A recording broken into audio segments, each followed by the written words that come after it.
Hello, everyone, and welcome back to another episode of Penguin Nonsense. I'm your host, Edith, and I'm glad to have y'all here. Another week has started, another Monday, and it's crazy how the year is going by, right? I know I was thinking about it, and I was like, oh my gosh, we are so close to Christmas again. I feel like we just had Christmas like last year, which we did, or like last month or something. Like, it just, to me, I feel like the year has just gone by so quickly, and I haven't gotten my life together, which I feel like I should have this year, but it's okay. That's another worry for another day. But I'm glad to have y'all here. And as always, we have three stories for you: world story, a Reddit story, and a feel good story. So thanks for coming back, and let's get on to our stories of today.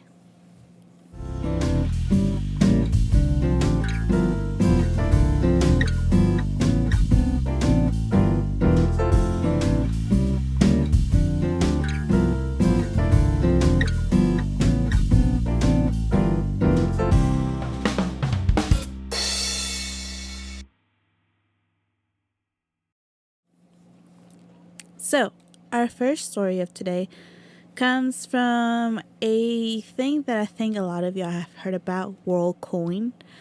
I saw this story of like in Africa, of like stuff that's happening in Africa right now with them, and I just thought it was really interesting. So the article went: WorldCoin, founded by US tech entrepreneur Sam Altman, offers free crypto tokens to people who agree to have their eyeballs scanned. Thousands of Kenyans have been queuing up the registration centers this week to get the currency worth about $49 or 39 euros. In a statement released on Thursday, WorldCoin says it is planning to implement crowd control measures and collaborate with the government before resuming work. It added the Kenyan regulations are adhered to. And a lot of the people were wondering, like, why are they asking for, like, why are they giving money to get this, like, data of, like, from their eyes and stuff? But, and that's the whole reason why the government stopped this little, like, centers that were, like, taking these people in. Like, they had to be like, okay, this is getting too risky, because people were, like, lining up, like, hugely. Like, there was big lines and stuff, and like people were having to keep coming back and whatnot. And there were some comments from like two people that they had interviewed. One said, "I want to register because I'm jobless and I'm broke. That's why I'm here." Another person said, "I really like WorldCoin because of the money. I'm not worried about the data being taken as long as the money comes." And I think that's just a little worrisome, because I'm like, I feel it's a little sad too at the same time, because these people don't care if they're selling their data, if they're selling whatever it is that WorldCoin needs with these eye scans. But eventually they're kind of being like, here, take whatever I am, and it's only worth $49.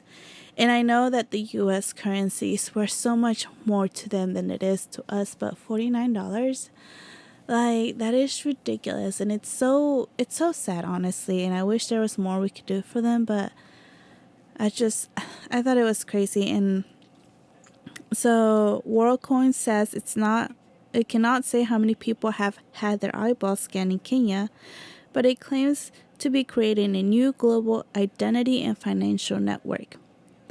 "We are creating the world's largest identity and financial network as a public utility, giving ownership to everyone and establishing universal access to the global economy regardless of country or background." So that's what supposedly they said they're trying to create. It really does give one world order type of thing, and so it's a little scary. But I guess it just depends on what kind of theories you're into. So I just thought it's a little sketchy to me that they're willing to give you $40 so you can sell the scans of your eyes, because as we know, like, usually everybody's like the iris and stuff, or all of these little things are kind of unique and whatnot.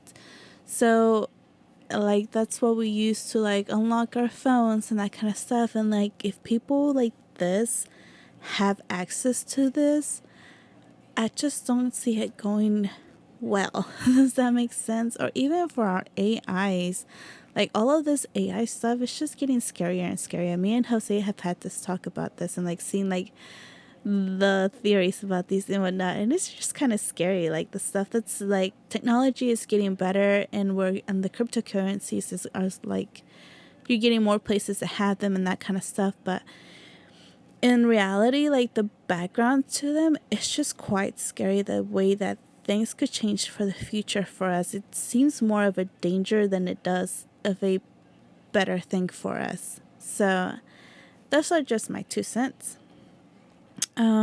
It didn't say anything about whether they have returned to doing this in Kenya, but I know they have different spots around the world. WorldCoin does, where they're doing the same thing, and they're like giving people money in order for them to get their scans, and it's just this little sphere. It's like a little silver sphere. I don't know if it's made out of metal or whatnot, and it has a camera, and you just go and you sign up and that kind of stuff. And I think it's a little sketchy, but who knows what the world has for us in the next couple of months, days, weeks, years, who knows. But keep your eyes out, and if you're short on money, I don't know if they're doing this here in the US, but and if you're not afraid to sell your data because, the government isn't on everything, then why not, right? You already sold it to them. So, on to our next story. I'd like to hear your theories on what you think about this, but, if you don't, that's cool too. Let me know what y'all think, and on to our second story of today. This one comes from Am I the A-hole? And this one was just, to me, was a little like, it could go either way. It says, am I the a-hole for only paying for my wife and I at a restaurant? I, 24 male, and my wife, 24 female, are newlywed couples. My wife has 4 friends who she has been really close with since high school. For her celebration, my wife decided to go to an expensive steakhouse. The day comes and we go into separate cars and we all eat, and my wife slides the bill, $700+, and proceeds to say, the man should always pay for the wife and her friends. I laugh awkwardly, saying, why? She says, because I'm the man. I told her that the only other person I would pay for would be you and me. Her friends proceed to laugh at me, calling me a broke husband. I stand up and I put 2 $100 bills for me and my wife's food and leave. My wife gets home and starts screaming at me, saying I made her feel embarrassed. How she promised her friends I'd pay, and that her friends made fun of her the ride home for marrying a man who can't pay the bill. I decided to pack a bag and head to my friend's house. I told my parents and friends, and they say I should have paid it. Now I'm having second thoughts if I overreacted. Am I the a-hole? And there's a small edit that says, hey guys, I've read some of the comments if my wife has ever acted like this, and she never has. That's why I just laughed awkwardly. The only other time she has done this was when I didn't buy her mom food, which happened when we were first dating, and it was the first time she ever screamed at me like that. Instead of escalating it, I just left. And when we do argue, it's not a screaming contest. They've dated for 8 years since freshman year of high school, and it says that I read some comments and decided to go talk to her tomorrow about what happened, why she did it, and etc. And then it goes, I do recognize that I didn't pay the full amount of me and my wife's dinner, and I do take fault in that. I should have added another $50 or $75 to make it a price for 2. For the people who say I forgot to tip, I do regularly go there with my coworkers, and we each pay for our own plate and always leave a good tip. So that was a bit of information right there. Of extra information to make our are they the a-hole or are they not the a-hole? And okay, let me explain my reasoning first before I tell you whether I think he is or not. He should not have paid for the bill. And I know everybody's going to be like, well, man, he should have. Okay. But I feel like if he didn't go into this without any warning that he was going to have to pay this bill, he shouldn't have to pay this bill. Now, if he had gone into with full warning that he was, hey, I've told my friends that we were going to take the bill today. Are you okay with that type of thing? And then I agree that he would have been a dick if he all of a sudden decided he wasn't going to pay for it. I agree on that level. But I do think that $700 is not something that you just decide it's pocket change unless you're really well off. If you're really well off, then by God, go and spend all this money you want on other people. That's fine. But if you're not financially stable to just drop $700 on one dinner, that is insane. And so I don't blame him for not have paid for all everybody's dinner. But I do agree that she should have had more of communication with him and told him, hey, I want to do this celebration and I want to invite my friends. But if you wouldn't mind, could we pay for the bill for them? Because I already told him we would. And if he didn't have the money, then they could postpone it to maybe some other date so they could get all this money together, because obviously she picked an expensive steakhouse, so they could have gone in knowing that they were going to be paying a big bill. Other than that, I think it was wrong for her not to tell him in advance and just be like, yeah, my man's going to get you $700. No, I would never expect that out of Jose unless we've talked about it. And I wouldn't expect it out of my other friends to do this. I always been big, and it might just be the way my parents raised me or whatnot. My parents typically say if you go out with somebody, always, even if they told you they're going to cover it, always try to have some money with yourself. So in case for something goes wrong, maybe their cards decline or something, then you can pay for your own meal or you can pay for your activity or whatever. But it's better for you to have it than for you to end up in a situation where this happens and that guy can't get it or whatnot. And it ends up being more of a mess than it should be. So I'm glad, thankfully, the girls were, I guess, ready to pay for it. But it does suck that at the end he did say that he didn't leave enough money to be able to say that it was between him and his wife. He only left $200, and considering there was 4, 5, 6 of them, so it had to be more than $200 that he had to pay for his share of the bill. So I do agree that he at least should have done the money, the calculations for the money. He should have gotten the math and divided whatever he had to do, and that way he could have paid his fair share of it and not have left the rest of those $75 extra to the other ladies, because now it does seem kind of bad, because I do see that part where it does look a little bad where now they had to cover his share that he didn't end up paying. You can't just decide to leave $200 and call it a day. No.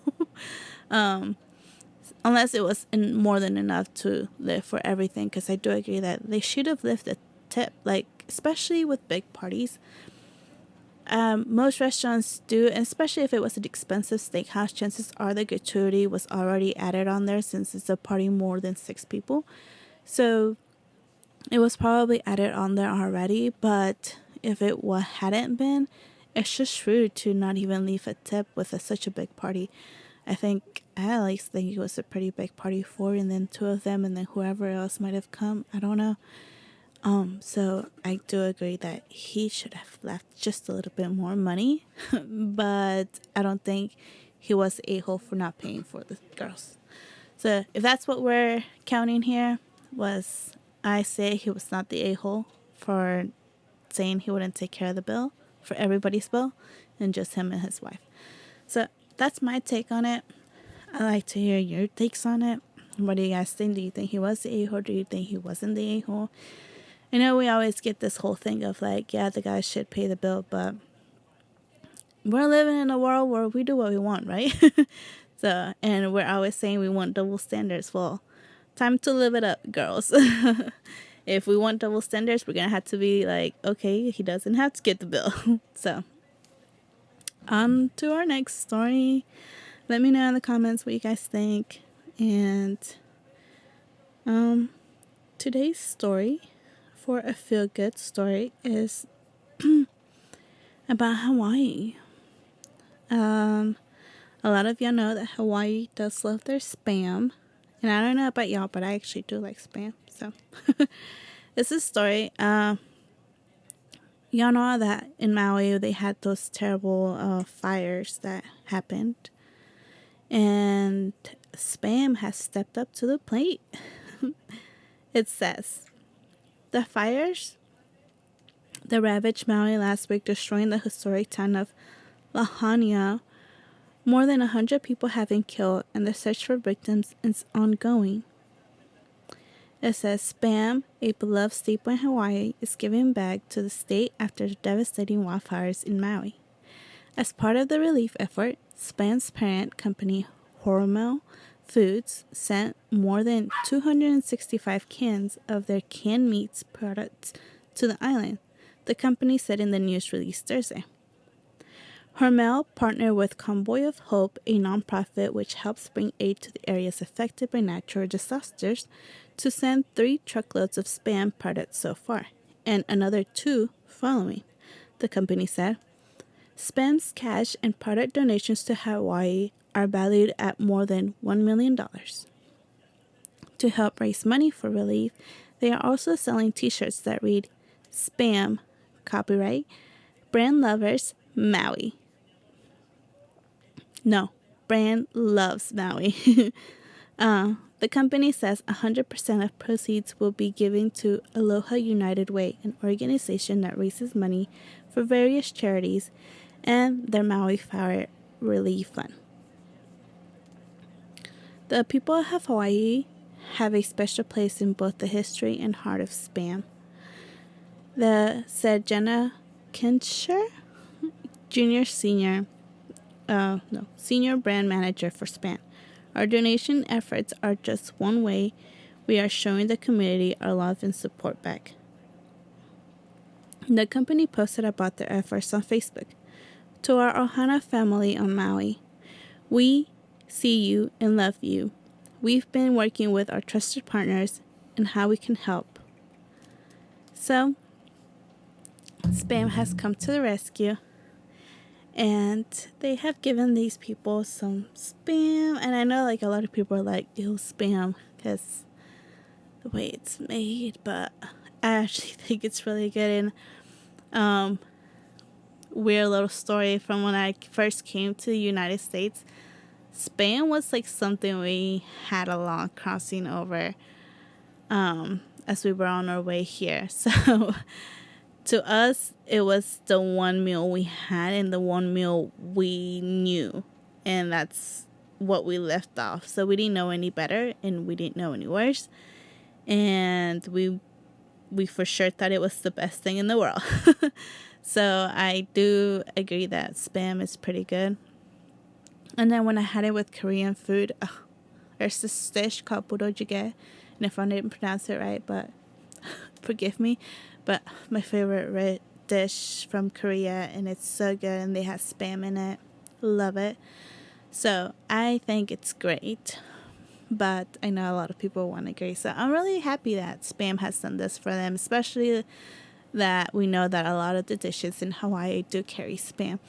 And so for them to have that one thing that they do have in their dishes a lot, I think it's great. And that they were able to get it for free, even better, right? And so I thought that it was neat that the shirts say Spam brand loves Maui. So I thought it was cute because the whole brand loves Maui, or just Hawaii in general. But then with the shirts and the food that they're doing, I think it's a great way to give them some money and help them through this tough time. So keep our Hawaii friends and Maui friends of keep them in prayer, keep them in good vibes, whatever it is that you believe in,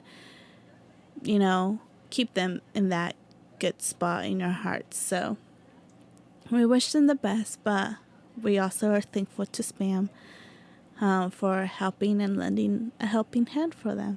So that was our last story of the week. That's always a story to let y'all know that no little or big help goes unnoticed. I feel like anything we do, we should do it because we want to help, and it goes a long way. So if you're thinking of helping anywhere or anything, do it, because a lot of these people, really the only help they would ever get is from the people who decide to take a step and do it. So you guys, I hope this story helps y'all want to help, even if it's just Maui or if it's any other organizations that are nonprofit that are doing good work out there. Help out, and it'll go a long way. So that's all I have for y'all today. It was probably another short episode. I don't know. But thank y'all for joining us today. Please keep following our TikToks, our Spotify, our YouTube, and our Instagrams. And that is all for today. Much love, and I will see y'all next Monday. Bye. Bunches, bunches, bunches, bunches.